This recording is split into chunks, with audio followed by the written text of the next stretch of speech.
You ask Tiger to calculate. This deals with linear inequalities with one unknown. The final result is a smaller than -18. Let's solve it step by step. Isolate the a. Multiply both sides by 2.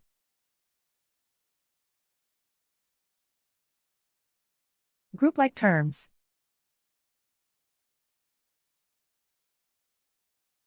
Multiply the coefficients.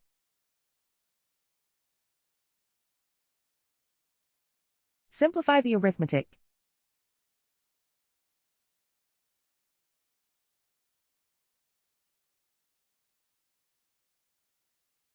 Convert the a into a positive number.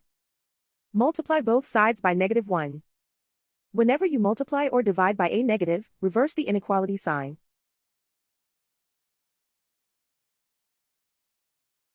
Remove the ones.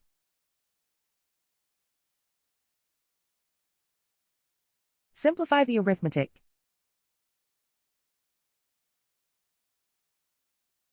Plot the solution on a coordinate grid. And so the final result is a smaller than -18.